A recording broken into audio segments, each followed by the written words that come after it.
It's Monday, September 18th. I'm Matt Harmon. Welcome to the Yahoo Fantasy Football Show presented by NerdWallet. It's a hell of a day to talk ball, and joining me to do just that is Scott Pianowski. Scott, week 2 Sunday is in the books. How are we feeling, buddy? Good. I thought there was a much better flow to this week and more scoring, more guys getting home in fantasy. The ending of the Sunday night game left a bad taste in my mouth, maybe, but I'm a Patriots fan. That's a me problem. Well, hey, we'll get into Sunday Night Football and everything that happened here in week 2 on Sunday.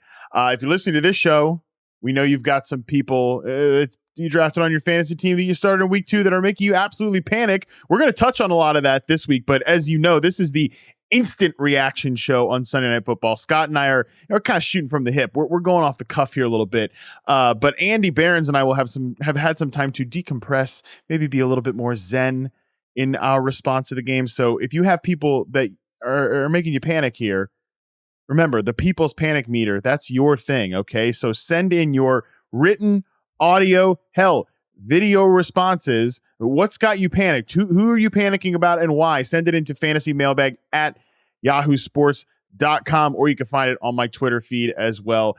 So just go check that out there if you want to be in the show with some players that you're panicking on. But Scott, by the way, when you're talking Zen Masters, you're pretty much talking Phil Jackson, the Dalai Lama, and Andy Behrens. Yeah, Andy Behrens is the ultimate Zen master, and he'll also be like, you know, sometimes when I'm not panicked about this at all. He's like, well, we should be a little panicked about it. You know, he's perfectly right down the middle there. I see how panicked he is about Justin Fields on pace, probably to allow 147 sacks and 29 defensive touchdowns. I mean, I'm at the point now where any defense against the Bears looks like the 85 Bears to me. I love that when I asked Andy how he felt about the Bears on the last People's Panic Meter episode, Scott, he just said resigned. Like he's resigned to his fate. Tip and the I king. think that is, Tip the king. I hear you. I think that is very fair.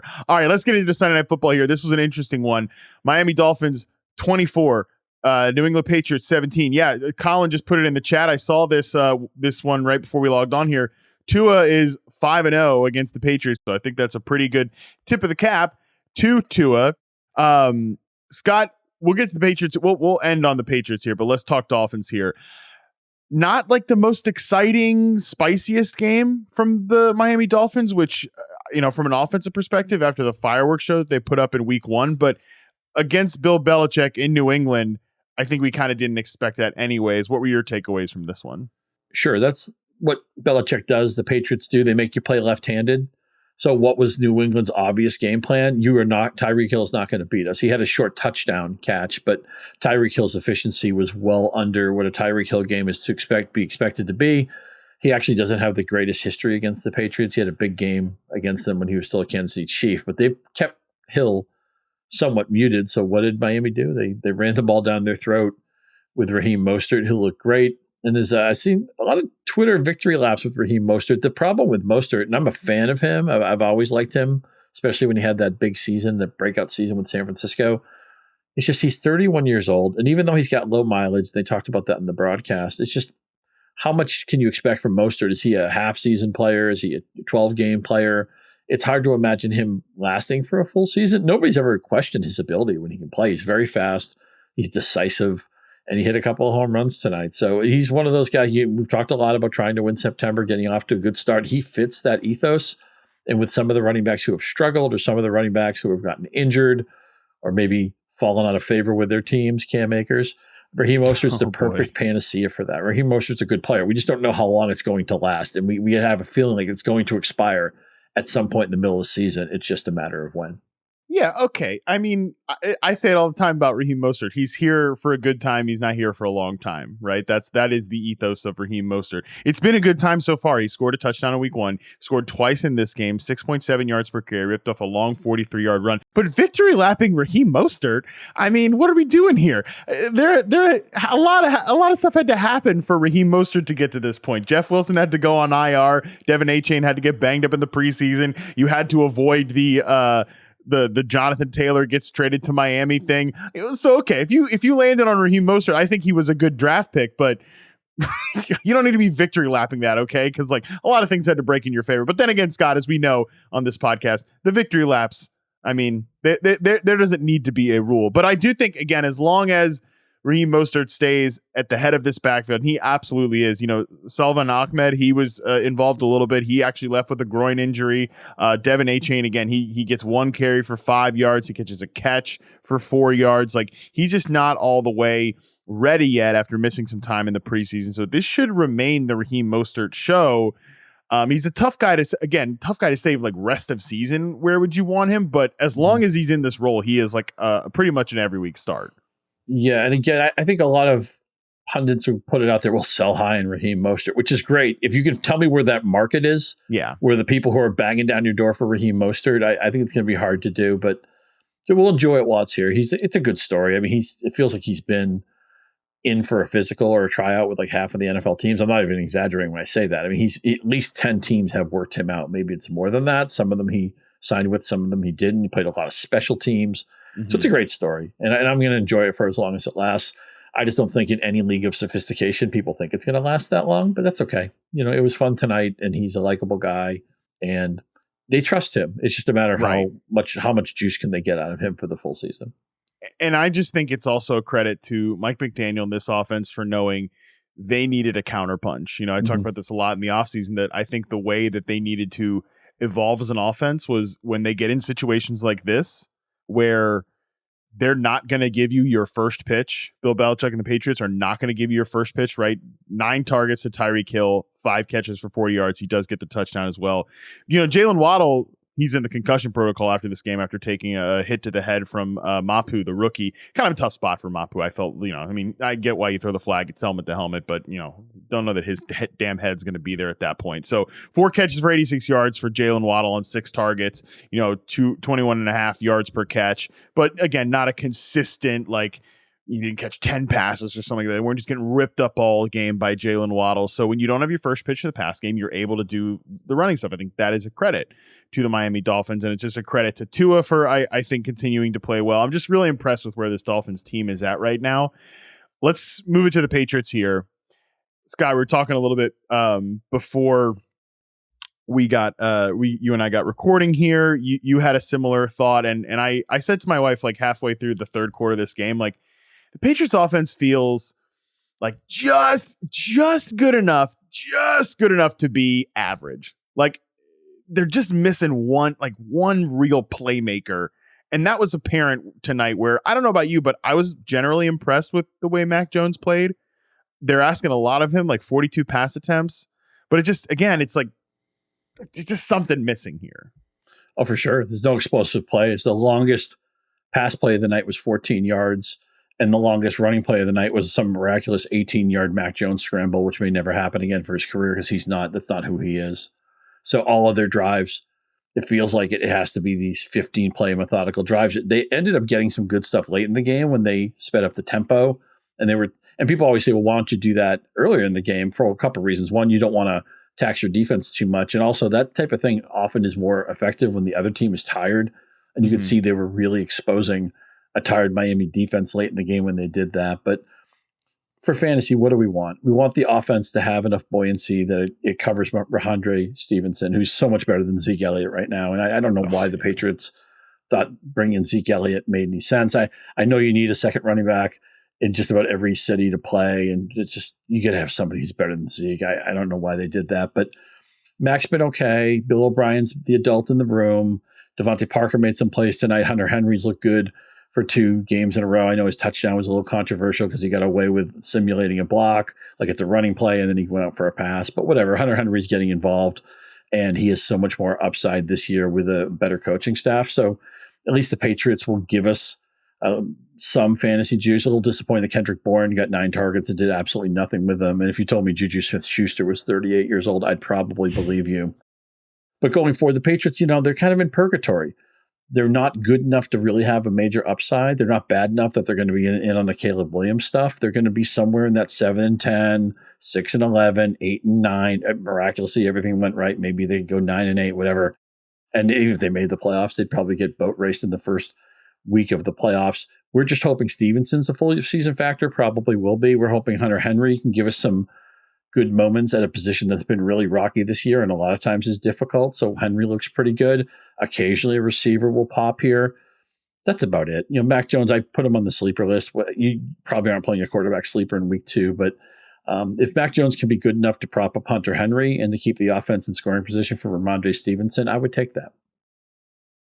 All right. Well, on that very exciting note of this particular offense, I think it's time to move to a game in particular that's going to lead our headliners section, where there are a lot more points and a lot more fireworks.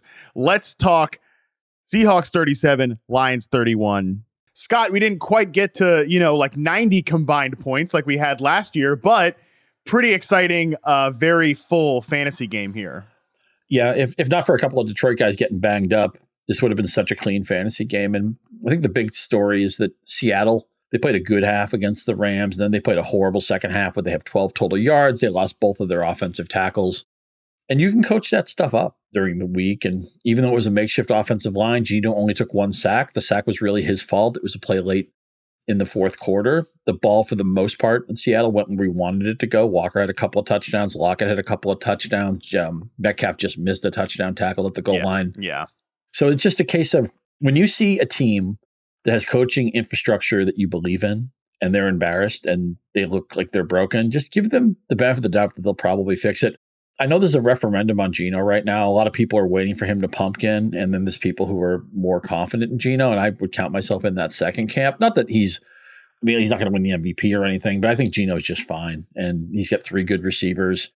And maybe that offense is going to have to score and push the game a lot because their defense hasn't played well for 2 straight weeks. Obviously, the Rams pushed them around and did whatever they wanted last week. And then the Lions put up some big stuff here. I also want to point out, he's not going to be the headliner of this game, but Sam Laporta made a couple of grown-ass man plays late in this game. He's going to be a superstar someday. We know rookie tight ends or never put expectations on them, but you're going to want Sam Laporta. I don't know if it's this year. I don't know if it's next year, but he's going to be like a stud. He is so freaking talented. I mean, shoot, buddy, it might be this year, Maybe. Right? Like five catches in this game, 5 catches in the opener. And look, at the tight end position, that's not bad. 5 catches is not too bad. Oh, for sure. We'll take it. A little bit of a buzzkill that David Montgomery was having a nice game. He lost a touchdown. Yeah. What I thought was a ticky-tack penalty, and then later he got twisted like a pretzel.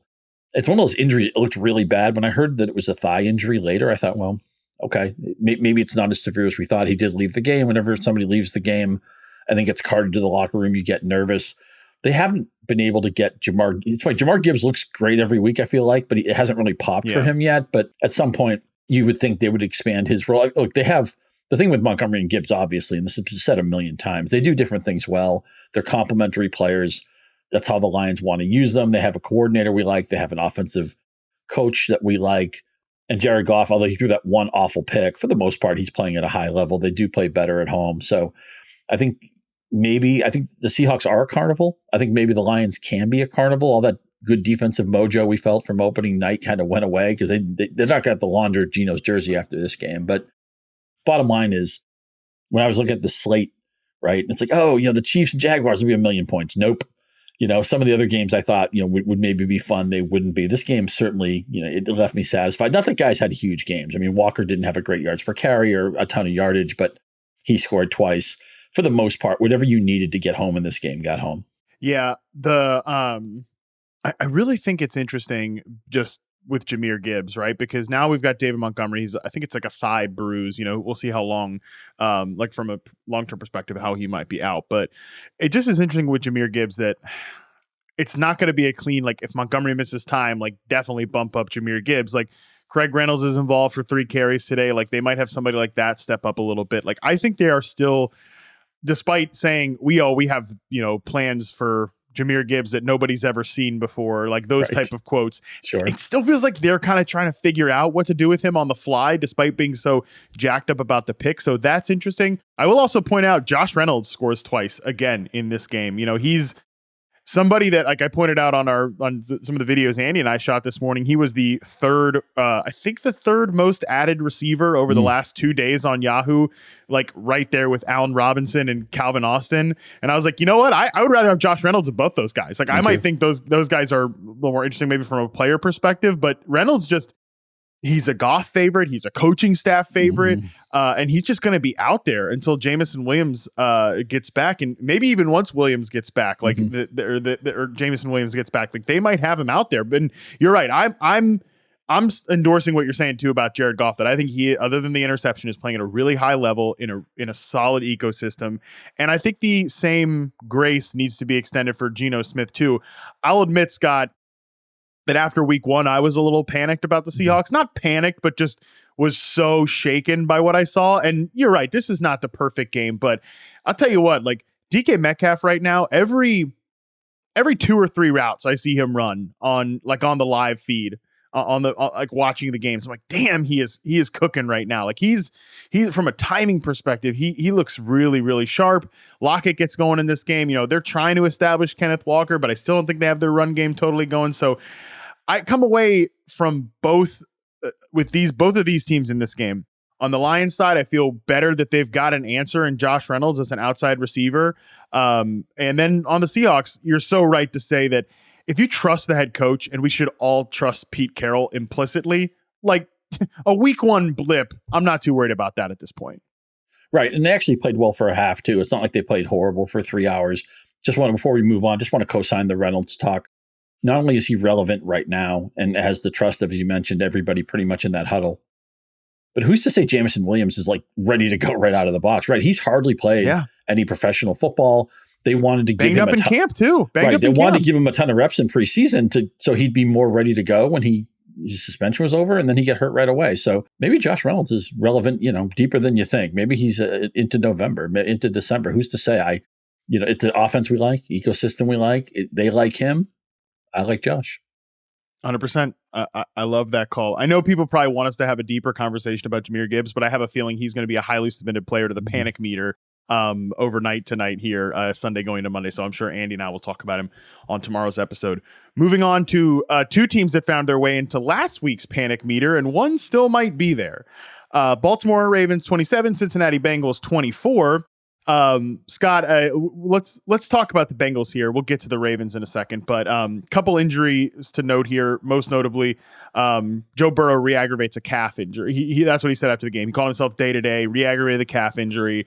Bengals just haven't looked sharp, right? I mean, over the last 2 weeks. So where are we at with the Bengals at this point? Well, at least, we got a little bit of show of faith. I mean, T. Higgins was, if you're in a league of idiots and you bought low on T. Higgins, congratulations. None of the leagues I'm in was that available to me. But yeah. The Bengals still, 5.4 yards per attempt for Burrow. He gets dinged up in this game. They still look like they're in preseason mode. Obviously, Burrow couldn't do much after he got hurt early in the summer. So I'm still, quote unquote, buying on the Bengals. But the problem is that it may be until October before they really hit stride again. This was a game they really needed. I was disappointed. Really, I don't know anything they did all that great in this game. Again, 5.4 yards per attempt just isn't going to do it. So I think the Bengals will get there. I think they'll get there, sooner rather than later, but that doesn't mean it's going to be in week 3. I would be nervous if you're going to play Higgins and Chase is going to come around. I would be nervous if I drafted Joe Burrow right now, only because the opportunity cost, what you didn't draft to get Joe Burrow. And I realize he's not the only signature quarterback who's off to a slow start, but you don't get that many regular season weeks in fantasy football, right? Yeah. 13 or 14. You can't just blow off like a month. And it looks like that this might just be the exhibition season for Burrow the first month. So I'm panic. No. And again, I don't want to step on the panic meter, and you guys did a great job with that. It's a great hook up, and I'm looking forward to it. I will go there with my own anxiety and see if you guys can talk me off the ledge on a few players. But I'm concerned about Joe Burrow right now. I'm concerned too. They get the Rams on Monday night next week. The Rams have looked much better than most expectations so far this year. Sure. And, this is a consistent theme. The Bengals are absolutely the fantasy manager, Scott, that you tell everybody to not be, which is like, September, whatever, no big deal. Mm-hmm. Yep. We'll come around by the end of the season. It'll be fine. And it's worked so far, the last couple years in the Joe Burrow era, it has worked. They went to the Super Bowl. They made a deep playoff run. But just like in fantasy, especially in the AFC, right, where there's so many good teams, you don't have a ton of weeks to mess around here, Cincinnati. You'd like to think that we'll get something going here at some point, but it is a little concerning, I think, at this point. Panicked, maybe not. Like by the time we get to week 4, week 5, week 6, when they're playing the Titans, the Cardinals, and the Seahawks going into their bye week, we might be at like a fully operational Cincinnati Bengals. But before then, I don't know. Just like, are we going to get another dud on Monday night? And like you said, there's not really much advice to take out of this, but I share the concerns a little bit. I'm going to give you a couple of hot takes, and maybe you won't agree. I think Odell Beckham Jr. and Rashad Bateman are drops. Yeah, no. I mean, well, Beckham, it depends on the injury. It depends on the injury. Even if he's not hurt, and I don't wish injury on anybody, of course, but what would Beckham have to do at this point to justify? And the Ravens are such a weird offense right now. I mean, today it's Nelson Aguilar that goes to the front of their receiving room. And even though Jackson was a proactive runner in this game, do you know he's at 3 rushing touchdowns in his last 24 regular season games? Yeah, no, it's a fair point about his the rushing touchdowns. At least he hasn't been. Somebody pointed this out to me when I was talking about my concerns with J.K. Dobbins, and I can't remember who it was. I apologize if I'm forgetting who you were on Twitter, but it was a good point that made me think like, oh, you know what? Actually, that's true. Like Jackson hasn't been this big touchdown threat the last couple of years, and obviously, J.K. Dobbins, we're not going to get to know the answer of was from where but he looked like a great fantasy pick at the very, very limited action that we saw of him because he was getting those touchdowns down there. So yeah, Jackson, I agree with you with the touchdowns. I will just say, I think if Beckham was healthy, I think he was having a pretty nice game here. I think he was going to put together a decent effort against the Bengals, but with an injury now, I think he is a drop. And Bateman, look, I love Rashad Bateman, the player, but he is being eased in. Like, I think by November, December, they might be playing him a full workload, but what is the theme that we keep hitting on here? You don't have a lot of weeks to wait around. Like, if you drop Rashad Bateman right now because you need to pick up a running back or, a Josh Reynolds who's going to help you right this second, and he comes back and is playing well in November, December, I don't think you can hate yourself for that. I just think that that's probably the reality of where we're headed, that Bateman might be a second half of the year guy. But let me ask you this, though, Scott. I come away from this game feeling a lot better about the Ravens offense overall. Totally fair. And both the running backs you may have picked up this week at least did something. What we kind of need, and actually I'm in one deep league where I have Nelson Aguilar. I guess that's a me problem and not a listener problem. But Nelson Aguilar is what I call a fantasy disruptor, where he just gets in the way of other players who we want to get the production. If Nelson Aguilar is going to get 3 to 5, 4 to 6 targets a week, that's bad news for the other people in this target tree. No, I think that's fair. It does make the offense better overall. And I think it's good for Jackson when you at least are sitting here saying, like, Nelson Aguilar is like involved and he's their 4th receiver. I remember when they signed Nelson Aguilar and I was like, oh my God, what a classic Ravens signing. He's on like his 4th team and his best days are definitely behind him. But if this guy's like, we're going to pop up every now and again for decent games, I think that is good news for Lamar Jackson, who hasn't necessarily hit that like nuclear fantasy season yet, because they're still trying to work this offense in and they have injuries on the offensive line. And that was apparent at times today. I do think the best is yet to come for the Ravens offense. That at least I feel pretty good about, even if I am sort of saying like, yeah, I'm okay dropping some of these guys that we're really encouraged about in the receiver room. Let's move on to the next one here. Green Bay Packers fall to the Atlanta Falcons. Falcons 25, Packers 24. Talk about a game that I come out feeling a lot better about the Atlanta Falcons offense, Scott. Look, last week it was, I think last week, and you can heat check me on this, Scott, because you could tell me if I'm just living in like the reality that I want to live in. I think it was understandable, the panic about the Falcons offense in week 1, because, we were so on Arthur Smith red alert. They throw 18 passes to 26 rush attempts, but the Panthers didn't put up much of a fight. I know the scoreboard was kind of close, but like Bryce Young throws 2 picks to Jesse Bates. They have these short fields. This is much more, I think, what their offense might look like when they're in a competitive game. Desmond Ridder dropped back to pass 38 times. They hand the ball to the running backs 35 times and 5 design runs to Desmond Ridder. Like, that's what I think this offense will look like much more overall. The Kyle Pitts folks, I can't help you. I can't give you any good words, but I can at least feel better that Drake London gets involved here, has over 60 yards and a touchdown. Right. I mean, there are four, assuming you're not in the deep league and you don't need Desmond Ridder, there are four players here we have fantasy interest in: Robinson, Algier, London, and Pitts. Three of them essentially did something. I mean, I realize Algier only 16 for 48. You can't get that mad when he gets 16 carries. And although obviously they were run heavy because they want to be run heavy, but look at how condensed the passing was. They only targeted 5 guys.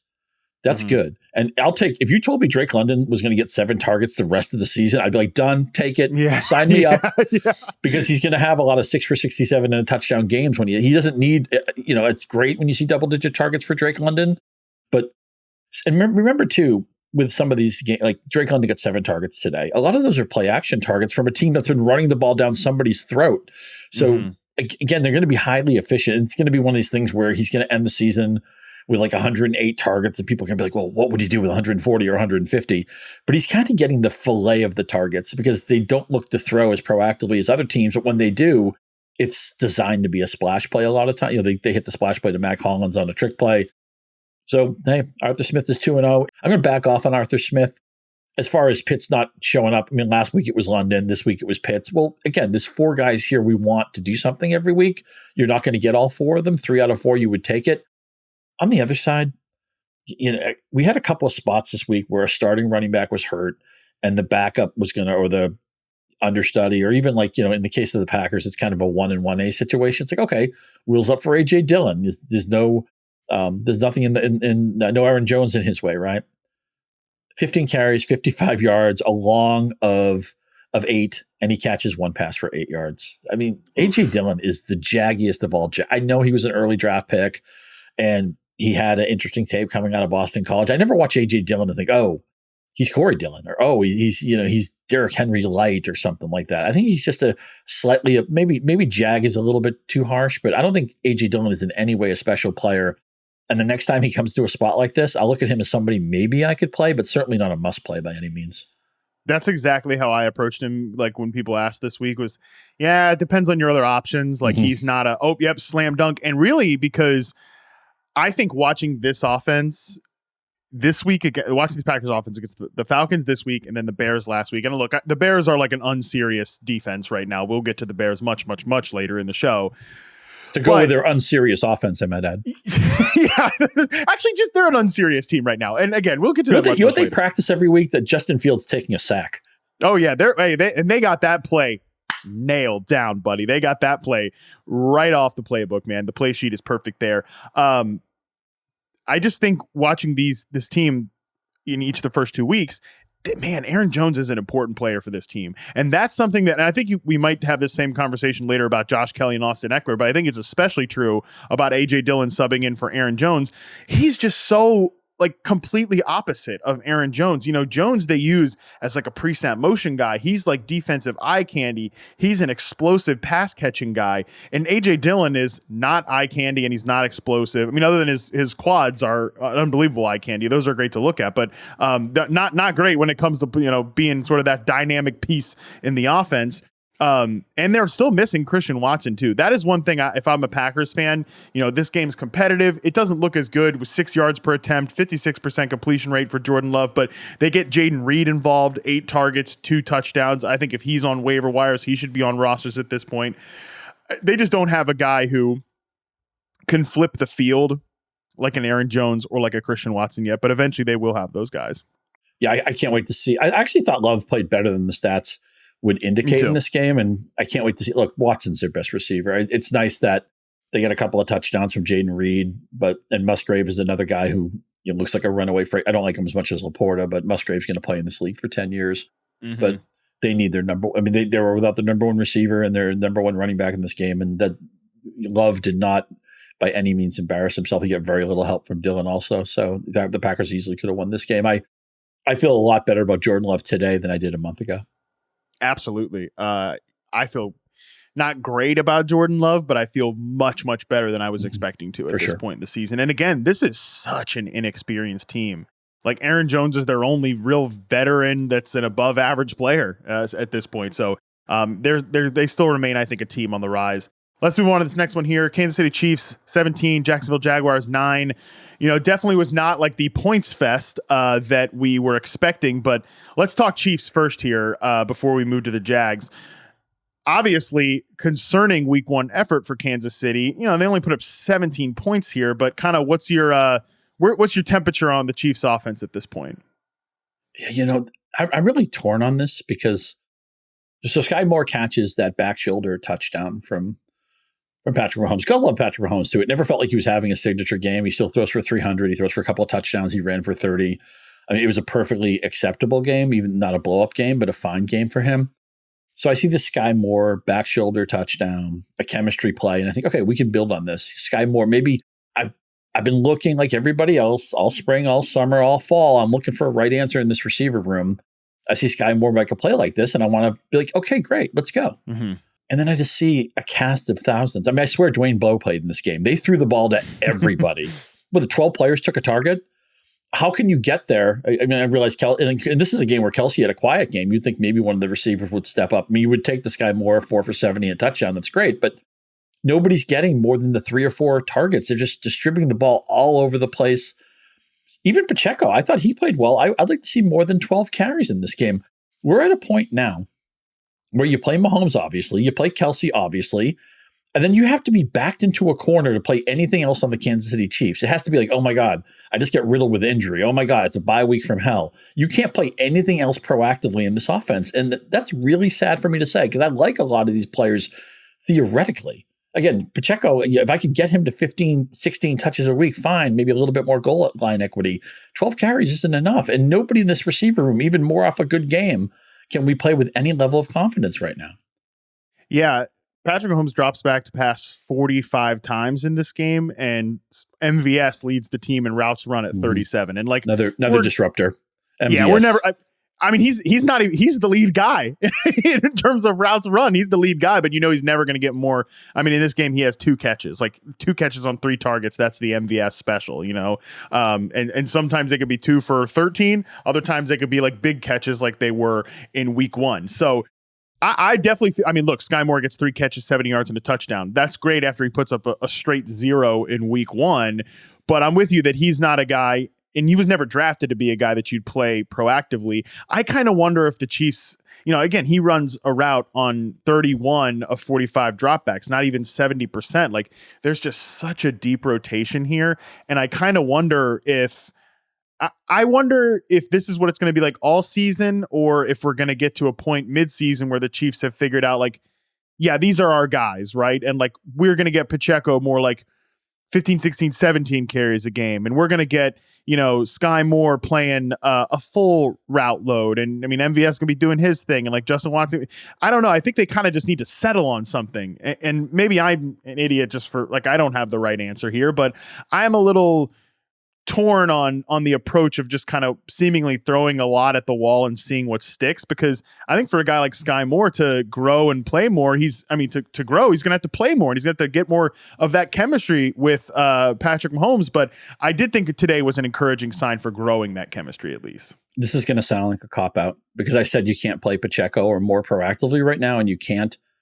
But they would be the perfect, if you made like a bigger trade and they were, I'm not going to say throw-ins because they're too valuable to just be thrown in as nothing players. But if you could get them as the non-primary piece of a trade, and you had maybe the roster that was deep enough to wait on Pacheco or more to develop into something greater, I think that's perfectly in play. I think that's very reasonable. That may happen. They're players I'd love to have on a roster right now and not need them. And again, you may not have that luxury. You may be 0-2. You may need to win next week, and you don't have time to wait out the Sky Moore story or the Isaiah Pacheco story. But I think at least their arrows are ever so slightly pointed up, and sometimes that's good enough. We get to talk Jaguars. Yeah. I thought they were a smash spot. I thought Sal Vitri, a new Yahoo contributor who's doing a great job, he was talking about how the spot was so good for Lawrence because it was a game with a high total and they were slight underdogs. And I thought that was a great hook. I played Lawrence with confidence and whatever. I mean, Lawrence didn't get there today, but he easily could have had like 3 or 4 touchdowns. Zay Jones, I feel like, left 3 touchdowns on the field. Yeah. Just like a half foot out here, a full foot out there. 6 targets, 0 catches. But he could have 3 touchdowns so easily, right? Yeah. And so, meanwhile, Kirk gets 14 targets. He catches 11 passes after last week doing nothing. Ridley gets 8. targets. They go nowhere, but he left the touchdown on the field too, where they threw a post near the inside the goal line, close to the goal line, where it just, again, the pass was just a little bit too far. And thankfully Ridley didn't get hurt because it looked like a dangerous play waiting to happen. We all know Ridley. We kind of know what he is. Okay, fine. Yeah. This is a game. You write that off. And Lawrence, you write it off. How are we appraising Kirk versus Zay Jones going forward? Oh, well, Kirk leads the team in routes run today, 38. Think that's really encouraging. Trevor Lawrence drops back to pass 48 times. Doug Peterson sort of talked about this coming into the game, that like schematically he matched up better Christian Kirk, like getting some of those bigger plays against man coverage, because he's an interesting slot receiver. He's not like a traditional slot receiver as Christian Kirk, but like if you're going to line up your nickel corner against him in man coverage, that's a pretty good mismatch in favor of Christian Kirk. So I kind of get what he was talking about from that perspective. I think Kirk is a better player than Zay Jones. That's the weird part about like the freak out, and I understand why people were concerned about it. And I'm sure I talked about being concerned about it too, that he is behind Zay Jones in routes running in the first game. He didn't play in 2 receiver sets in the preseason, but it's like, you know what? This is a smart coaching staff. And like, they got to know that Kirk is just a better player than Zay Jones. I know it's easy to say when Christian Kirk catches 11 passes and Zay Jones catches 0, but I would have said that coming into this game as well.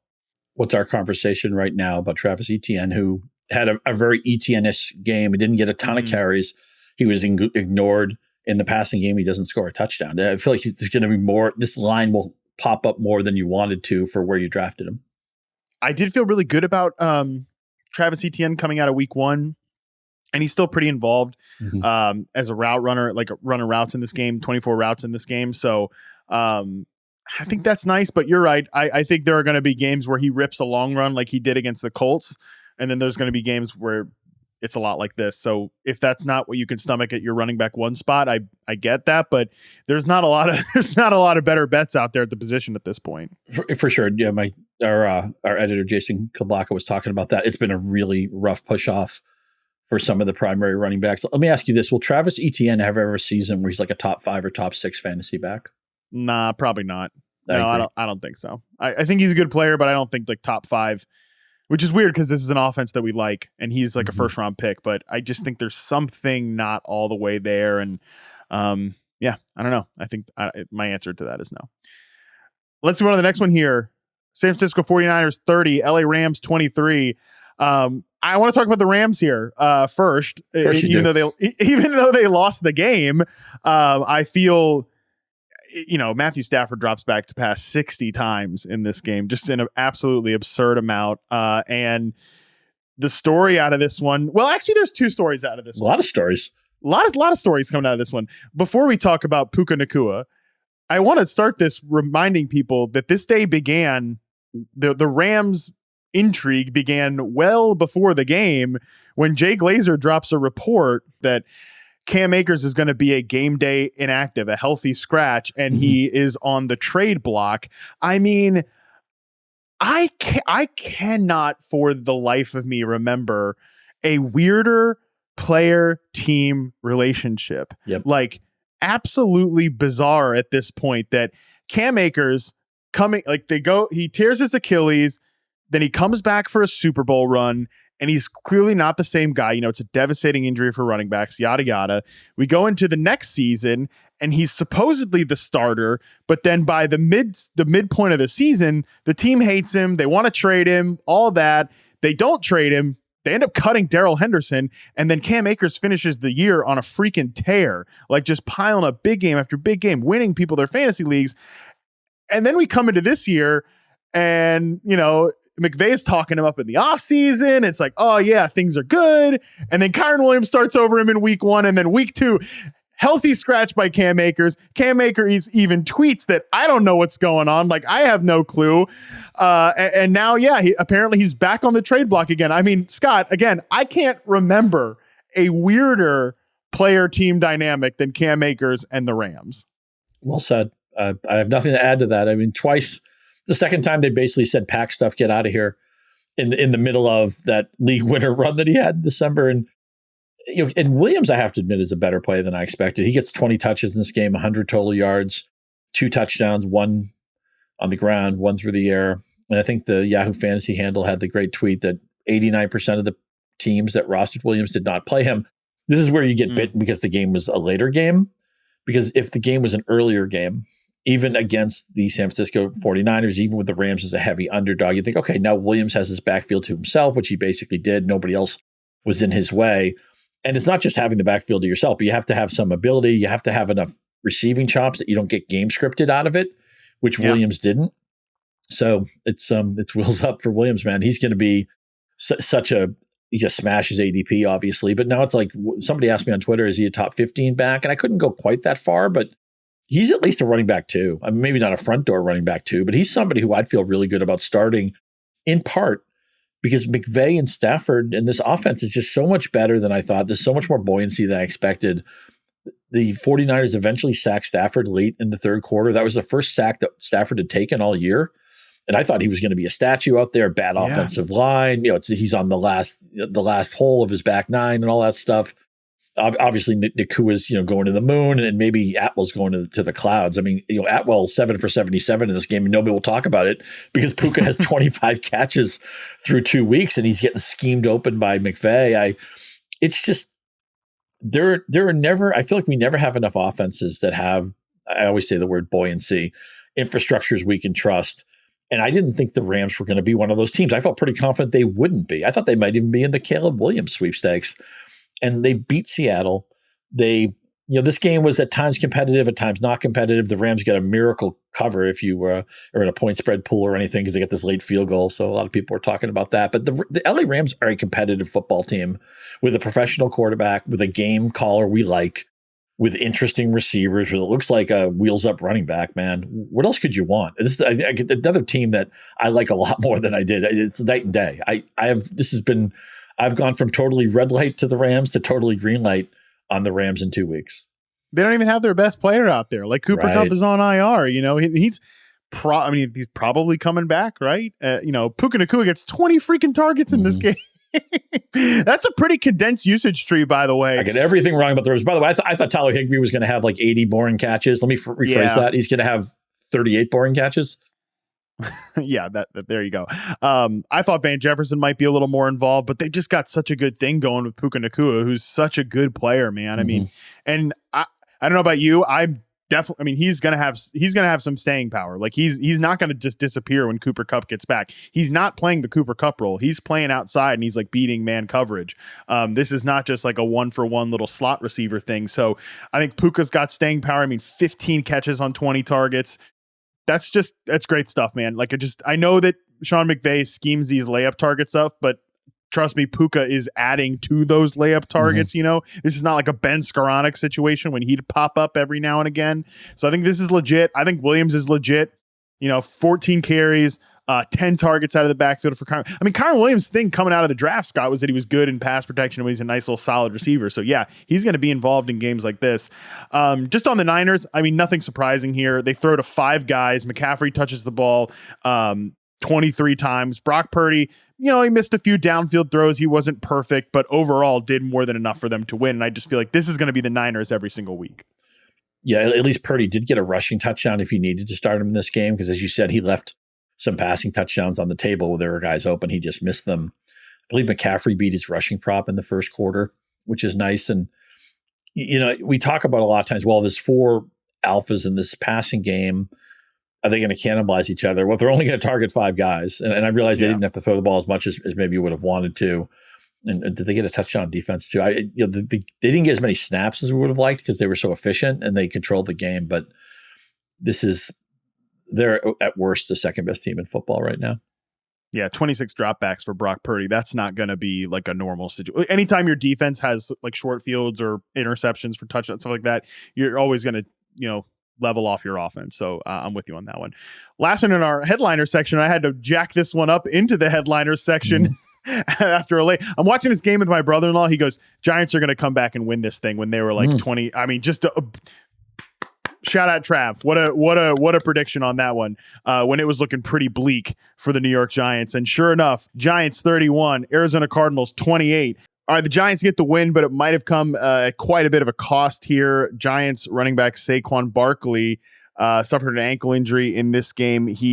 X-rays were negative after the contest, but he's scheduled to undergo an MRI on his right ankle Monday in Arizona to determine the full severity of his injury and how much time he could miss. Sources tell ESPN's Jordan Raanan and Adam Schefter Barkley's ankle was swollen after the game. Initial thinking, in the words of one source, is that, quote, it's an ordinary sprain rather than a high ankle sprain. Just need to verify that on Monday. So that's obviously something to monitor.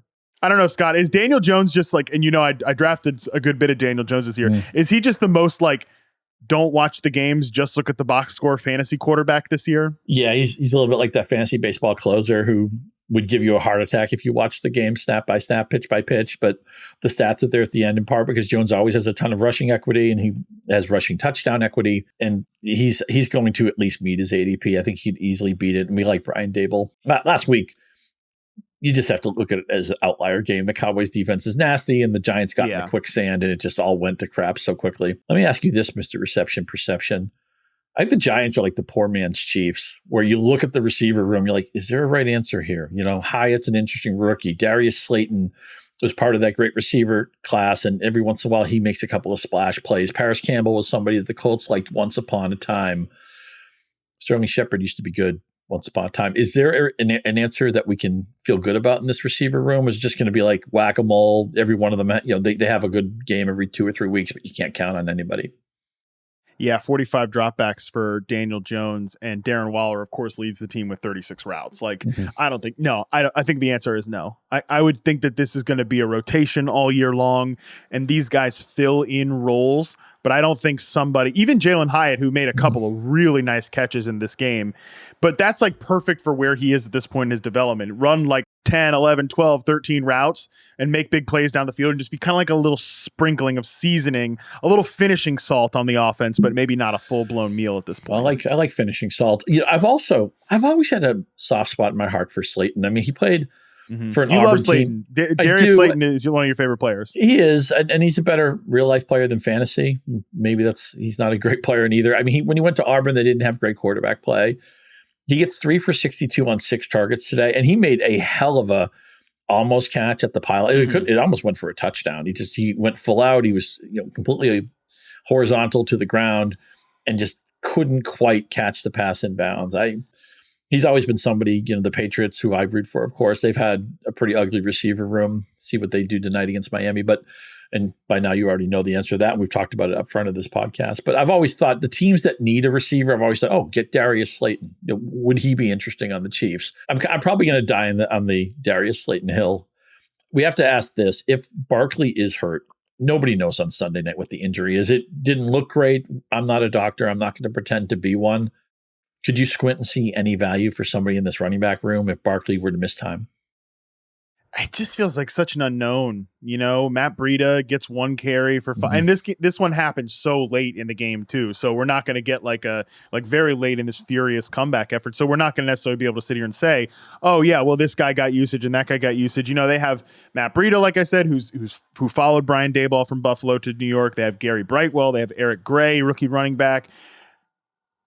I don't know, man. I'm so like the Giants are such a weird team to me right now at this point, based on the way their first 2 games have gone, that I'm not sure how I'd feel about just some random backup running back, being dropped up in here that doesn't have like a resume. But it does look like he's going to miss a few games here, Saquon Barkley. I know this is totally anecdotal, but I feel like Daniel Jones has never missed his rushing prop. Now, let me say this for Arizona. They're 0-2. They were competitive in both games. I actually went on Twitter and said, I don't know who the Commanders are right now. I don't know who the Giants are right now, but the Arizona defense has impressed me. And right after that, the Giants marched on the field and scored 1,000,000 times in a row. Yeah. And actually the Washington offense kind of perked up too. But I'll say this for Arizona. They play hard, man. They're competitive. They could have won either one of these games. And Dobbs has been okay. I mean, he hasn't submarine. All we're really asking for Dobbs for fantasy is make Hollywood Brown playable. Well, guess what? Hollywood Brown is playable. Make James Conner playable. James Conner's playable right now too. Yeah. Yep. Totally agree. I think the Cardinals deserve a little credit there, and especially their defense, which I do think has legit outkicked expectations. I mean, expectations could not have been lower, but they're not a total joke on defense. I mean, some moments in this one, but not a total joke on defense. All right, let's take a quick break. When we come back, we'll recap the rest of Week 2's Sunday action. All right, Scott, first game up here we've got to talk about in the rest bunch. Indianapolis Colts 31, Houston Texans 20. Big news coming out of this one, obviously, Anthony Richardson suffered a concussion, tapped his own self out of the game. He had already put the Colts in a pretty commanding position here. Gardner Minshew comes in and doesn't, lose the game for them. 19 of 23 for 171 yards and a touchdown. I will say, Zach Moss, think what you want about him, but he came up pretty big here for this team that needed a run game. 18 carries for 88 yards and a touchdown for Zach Moss. 4 catches on top of that as well. Yeah, I love it. Punched in the touchdown, and he's not all we ask for with a player like Zach Moss is don't be a 0 in the passing game. Well, he caught 4 passes. Yeah. So that's not a 0 in the passing game.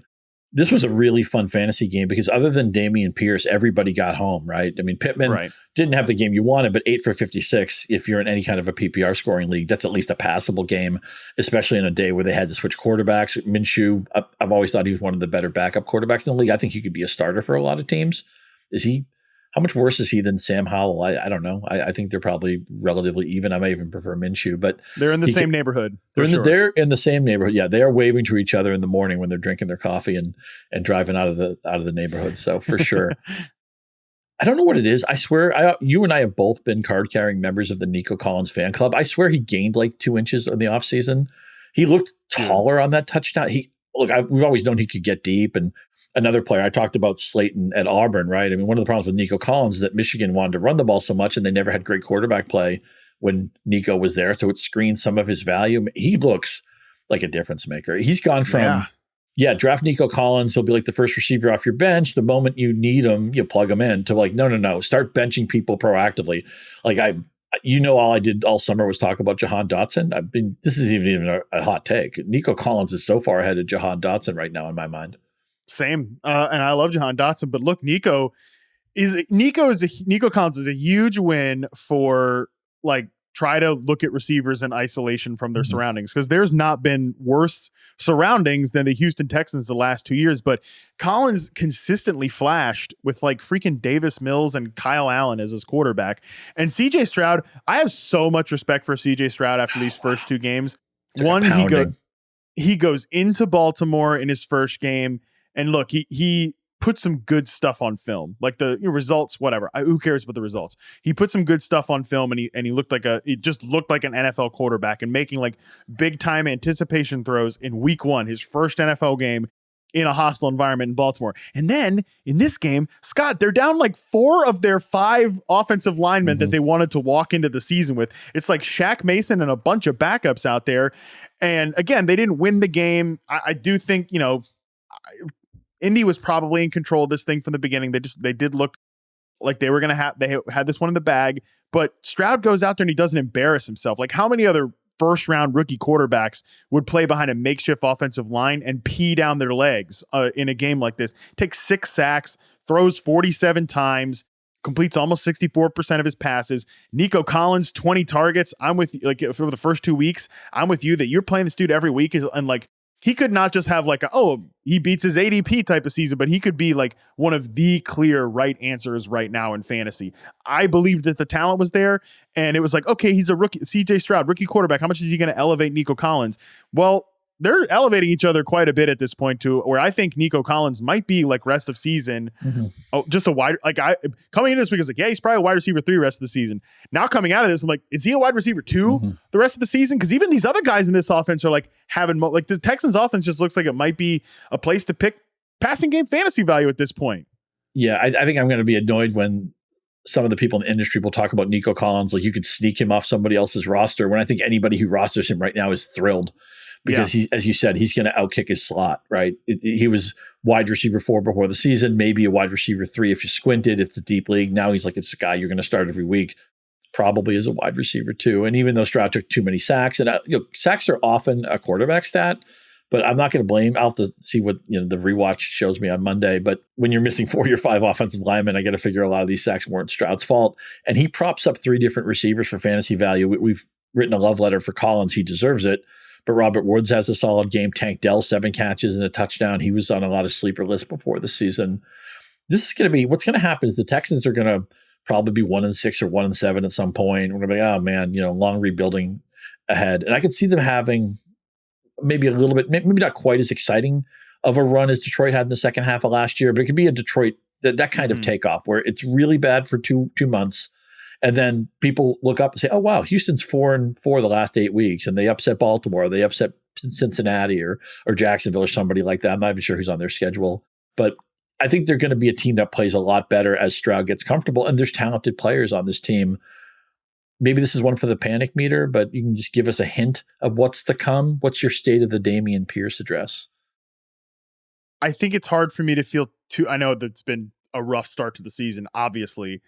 It's pretty hard for me to feel too down on him at this point just because the Texans offense has been, like the passing offense has been much more better than expected. But again, yeah, I'll probably have to unpack my feelings on this one for sure heading into the episode tomorrow. Next one up here, Cowboys 38, Jets 10. This went about as expected, right? If you just look at the box score, right? Zach Wilson completes 44% of his passes, throws 3 interceptions. No running back has more than 9 yards on the ground. The Cowboys swarmed the Jets on this one. And the only thing that happened that was interesting, Garrett Wilson gets a 68-yard touchdown. Scott, I'm not here to give anybody gambling advice, but I bet the under on Garrett Wilson's receiving yards prop. And my buddy James Coe's like, why would you do that? You love Garrett Wilson. You think he's so good. Like he can get 50 yards all in one play. And I'm like, well, you know what? If he does, then I love Garrett Wilson and I'm happy to see it. So that's a little like, if you want emotional hedging betting advice, that's how you do the emotional hedge, where it's like, well, you know what? I knew he could do that. And I love to see this guy thrive, even in a garbage situation. But I lose my money. So that's how you emotionally hedge in betting. But yeah, again, that was the only thing of note for the Jets offense, which again, this went about as you'd expect.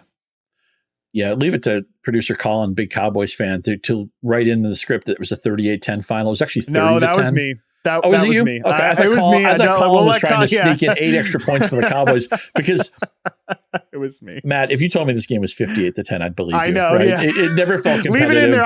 We're gonna go back. I should not even go back and edit it. Just leave that in there. Yeah, leave it in. Nobody will miss that. Nobody will catch that. It could be 58-10, and nobody would have noticed. Yeah, nobody would miss that. 78-10. Yeah, the Jets literally, if you want to rewatch the Jets snaps, rewatch that one play to Wilson, then Wilson gets hurt late in this game. So I wrote on Twitter, it's just sad that my Garrett Wilson love is reduced to please have one lucky play today. He got one lucky play in the Buffalo game. Zach Wilson throws that, YOLO ball, and Garrett Wilson somehow not only breaks up the interception, but turns it into a touchdown catch. That's going to go down as one of the 10 best catches of the year. They hit on one big play today. At least if you're looking for something to feel positive about other than a long touchdown is always nice. At least 8 targets went to Wilson. So if you're going to pepper one guy, that's the guy. Is there anybody? I wanted to look, nobody said anything nice about Zach Wilson this week. I get it. I wanted to hold out that 5 or 10% chance that he was an early pick. He was hanging around Aaron Rodgers all summer. Could he just be a little bit improved? I'm not asking him to be great. I'm not asking him to be good. I just want him to not sink Garrett Wilson.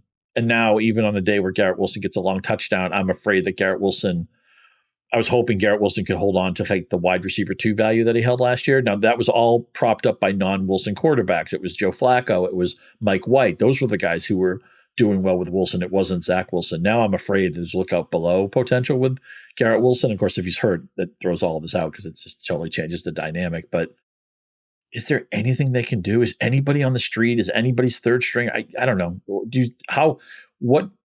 Again, I don't mean to step on the panic meter, but fantasy is about reactions to players who we're not as in love with as we were a few weeks ago. And with Garrett Wilson, none of it is his fault.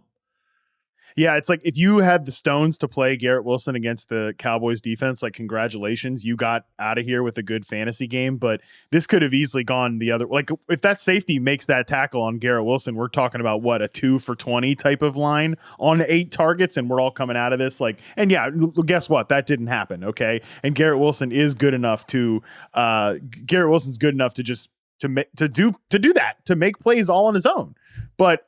I wouldn't feel any better out of this. And yeah, it's like, is Carson Wentz better than Zach Wilson? Probably. But are they going to call?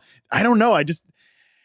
I go both ways with it, where I feel like they've psycho-analyzed themselves to death and like put themselves in this Zach Wilson corner, but also like, shouldn't you want, this was supposed to be a Super Bowl season. Like Aaron Rodgers is talking about Oh yeah, I could make a miraculous comeback and come back for the playoffs. Well, you're not going to come back if this is the team every single week.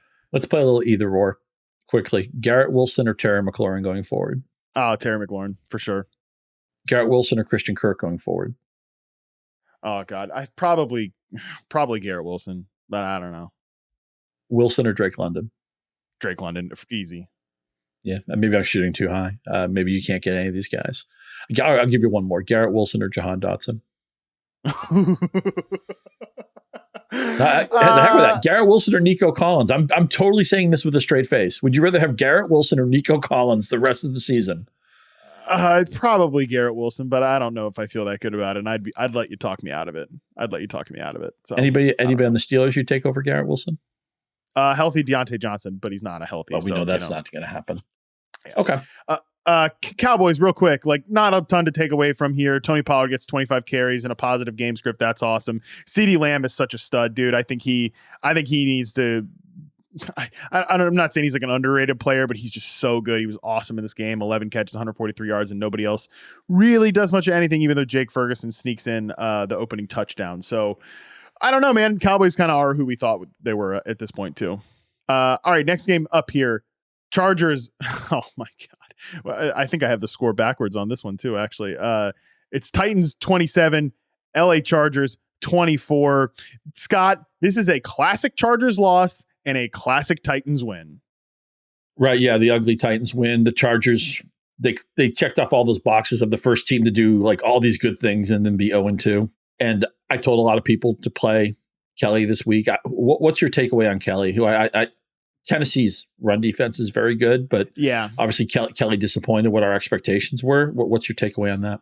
Yeah, I mean, look, it was kind of one of those things where the disappointing part is he's so uninvolved in the pass game. Mm-hmm. 1 target, 0 catches. That's the part that's concerning, right? But, this was definitely possible against this Titans run defense because it's so good. And there was always a chance that they were just going to throw the ball for 300 plus yards, which is exactly what happened here. I just can't believe the Chargers somehow don't beat this, Titans team with the hobbled DeAndre Hopkins. And yeah, ugly win by Ryan Tannehill and the boys. Ryan Tannehill, after that game that he had in week 1, Scott, comes out and completes 83% of his passes and 10.3 yards per attempt. Traylon Burks gets behind you for a 70-yard catch.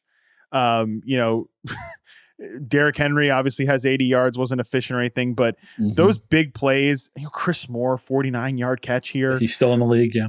Yeah, right. Honestly, that was one of those ones like, who's 11? Oh, who's 11 on Titans? Right. Chris Moore. Yeah, he's on his like 4th NFL team or 5th NFL team or something. So Brandon Staley and this defense is like really on my radar at this point. I feel like, I have tremendous respect for Mike Vrabel.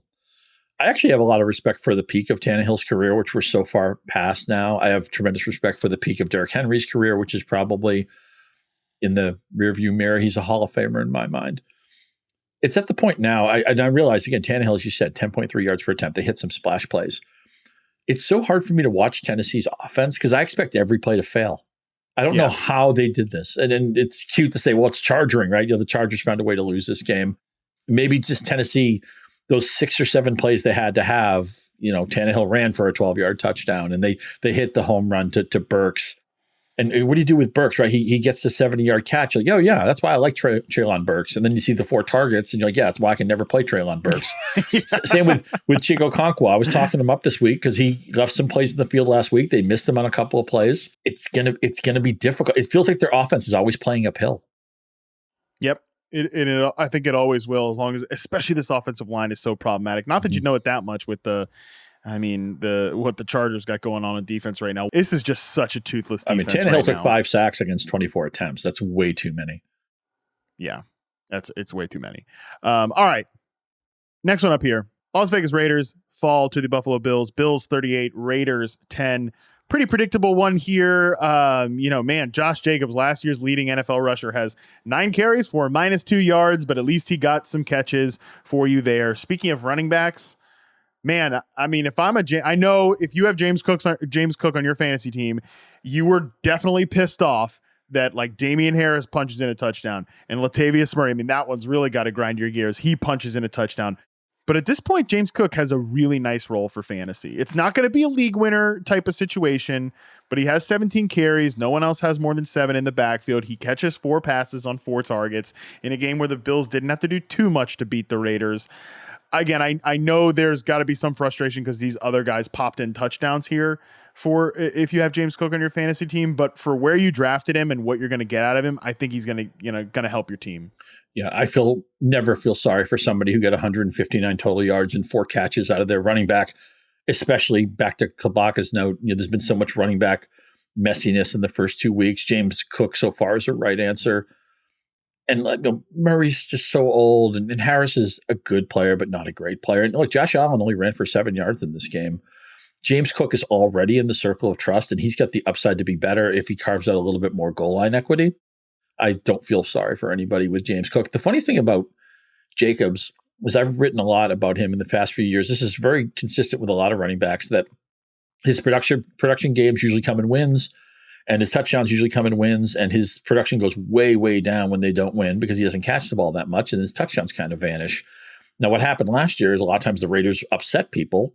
So I'd say before, he'd be like a borderline call for somebody or a DFS call or something. But, well, I think the Raiders are going to lose and the game script won't go his way. But then if the Raiders won the game, that throws that out the window. How good is this Raiders team? I think they might be like a 6-11 team when it's all said and done. I know they got the win last week, and even losing to Buffalo. Everybody played Buffalo in their Survivor League, and Buffalo was coming in off a loss. It was just a terrible west to east spot for Vegas. I don't think anybody was surprised that Vegas got boat raced in this game. But is Vegas going to get boat raced in this season? I'm just worried that the team may have lookout below potential. They're so shallow too. They have Max Crosby, but really nobody else on defense that gets you excited. On offense, they have in week 1, wow, this receiver duo of Devontae Adams and Jacoby Myers looks really good. Jacoby Myers misses this game. Devontae Adams leaves this game. And they have, like Hunter Renfrow, who's just not a difference maker. And then rookie Trey Tucker at receiver. And again, this is all like with a Jimmy Garoppolo led offense. It's just when you start taking, they're one of those teams you start taking even like a guy like Jacoby Myers, who we like Jacoby. I have really liked Jacoby Myers for a long time. I'm excited about Myers.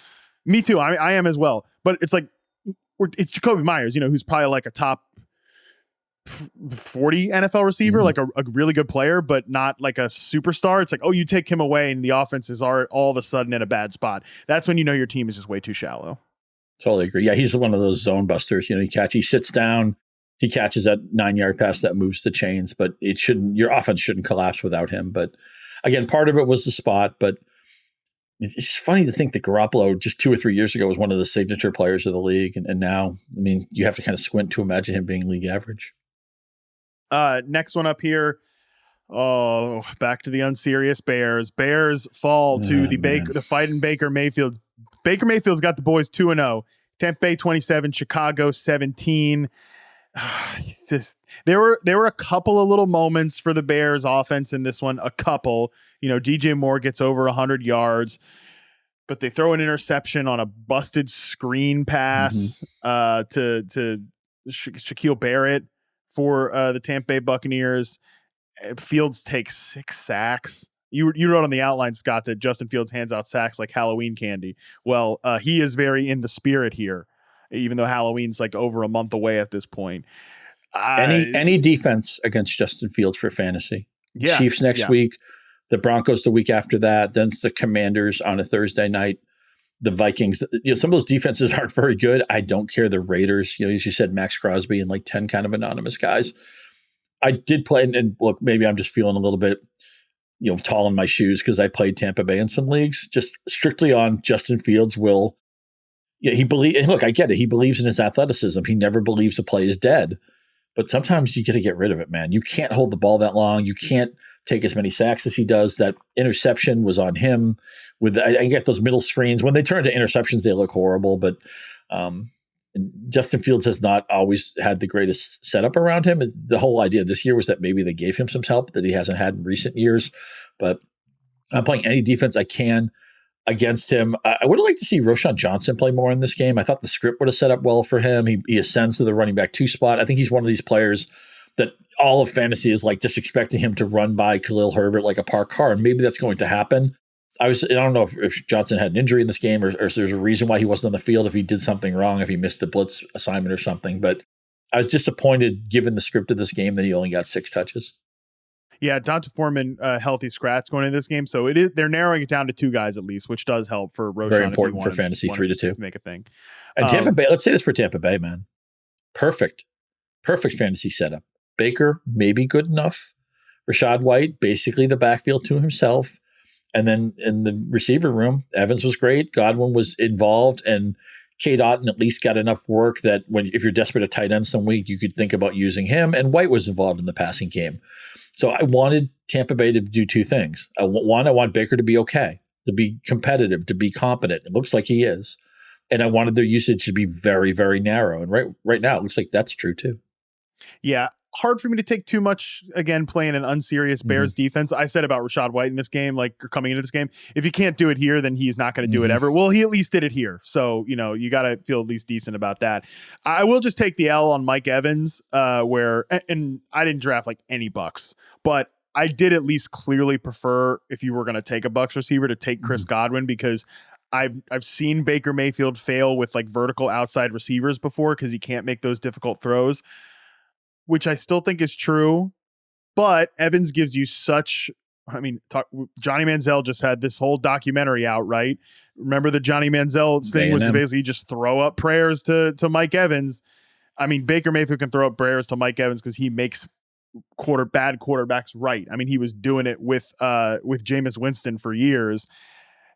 So if you're going to have one of these receivers hit, you at least want it to be the guy who's going to get downfield looks. That's not going to be Godwin at this point of his career. It is still going to be Mike Evans. So he's the guy that I think he brings you out in this offense. As much as I'm talking myself into Baker now for Evans's purposes, I didn't draft Evans, I don't think, anywhere this summer. And I still want to see Evans on a different team, on the Chiefs or on the Lions or on, one of the Giants, whoever it is. I don't think Tampa Bay has any upside. And when you talk about a quarterback just throwing up prayers, this brings us to the last game, because is there a better quarterback throwing up prayers than Russell Wilson to Brandon Johnson? I mean, how many podcasts did we have that were all about the Broncos passing game, that the seas have parted for Brandon Johnson, and here we are in week 2. There it is. Well, we really nailed the Brandon Johnson stuff, Scott. Scott is mentioning Washington Commanders 35, Denver Broncos 33, and the ending is much more exciting that final score shows it. I was literally hopping on the podcast to start this thing up, and producer Colin's like, they're throwing a Hail Mary. I'm looking at my screen over here. Russell Wilson throws a Hail Mary, gets bopped up by a bunch of dudes, and old Brandon Johnson scoots into the end zone there. He's got 2 touchdowns on the day. Cortland Sutton, 5 for 66. Jerry Jeudy returns 3 for 25. Marvin Mims catches 2 passes. Takes him for 113 yards and a touchdown, but those are his only 2 targets of the game. I know Russell Wilson's going to end up finishing this game with over 300 yards and 3 touchdowns, but I don't feel a lick better about the Broncos under Sean Payton than I did last season, which is not saying a lot. I'm not sure why Javonte Williams dominated the running back work when he did so little with it, man. And I don't want to be hard on him. He's coming off a major injury. I thought it would be 60-40 with him and Pirine, and they're not running it that way at all. On the Washington side, I don't think Brian Robinson is ever going to be great, but he's good, man. And he's pushing good. Antonio Gibson out of the way. Gibson was more involved with 3 catches to 2. But here's the other thing, right? Robinson was basically never used in the passing game. Last year, he caught 5 passes in preseason. He caught that 1 touchdown catch last week that some people have even speculated wasn't intended for him. He caught 2 passes for 42 yards today, 3 targets. If Brian Robinson can be their clear first down, second down guy, their goal line guy, and a non-zero in the passing game, he's going to be like running back 14. That's going to be incredibly valuable. And you drafted him as probably a running back in the 30s. Yeah, he's going to be a big ADP beater because I think he's so much more reliable than Antonio Gibson at this point. The coaching staff has told us that.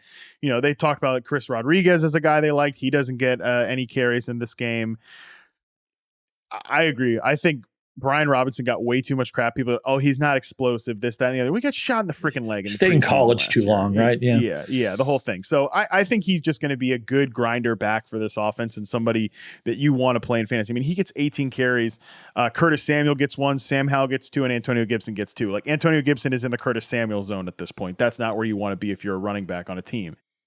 Passing game wise, I mean, Sam Howell's still a little shaky here. This is a tougher defense, so I still think better days will be ahead for the Washington offense, but maybe that's like take lock from me. I feel like I talked myself in and out of Howell. I did a rewatch of all their snaps last week, right? And in the first half, I'm like, yeah, Howell has a chance. Then he takes this horrible, giveaway touchdown to the Cardinals. I'm like, oh man, Howell's driving me crazy. I've compared him to Baker Mayfield in the good and bad ways. He's extremely competitive. He's a good athlete, but not a great athlete. And he's totally fearless with the way he runs. He's fearless with the throws he makes, the decisions he makes. So you're going to kind of live and die with Howell to some extent. I just hope he can support. And again, this distribution was much wider than I wanted it to be. McLaurin got a touchdown, but nobody was heavily targeted in this game. Jahan Dotson has fallen under his prop, his very low receiving prop for 2 straight weeks. I thought he'd be in a good spot this week. I thought he was going to beat it this week. Got off to a good start. Both games were very similar. He got off to a good start. He's probably involved in that first 15-game script, for 15-play script, and then he's kind of gone off the rails. So part of that is on Dotson, part of it is on Howell, part of it is just this is a mid-level offense, struggling with its own limitations in the hard space to start him. I get all that, but Sam Howell, I don't know if I can approve him on. The Washington fans are going to watch him snap to snap. This is a team I would try not to watch snap to snap. I think they're going to drive you a little bit crazy. The one player who will be easy to watch, I think, is Brian Robinson. I agree with you. Worth noting, Logan Thomas left this game with another massive hit from Kareem Jackson after just getting fined for knocking Jacoby Myers out last game. So there's a talk they might look into him for like disciplinary issues. But yeah, Logan Thomas, he was having some moments, got a touchdown, and that was the play he got knocked out of. But yeah, Washington's offense definitely a little too wide distribution than we would hope. But Scott, that's going to do it. Week 2 Sunday is in the books, buddy. It's fun. There's more fun this week than last week, I thought. I thought we got more scoring, more of stuff that we expected to get home, getting home. First week was rough. I feel like the first window had like 5 touchdowns. I know it wasn't quite that bad, but I thought this week there was a little bit more you could hang your hat on this week. So that's all we're looking for. Let's just get a little bit better every day. A little more just like, okay, Drake London doesn't have 0 catches. We don't have to talk about something crazy like that. You're right. T.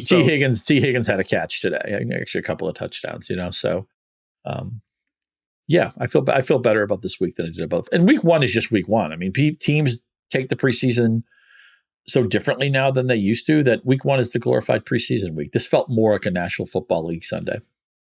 Right, but we know for you all out there, not everything was perfect. There are still things that you are worrying about. So on that note, be sure to tune in tomorrow on Tuesday, where Andy and I will go through the post week 2 panic meter.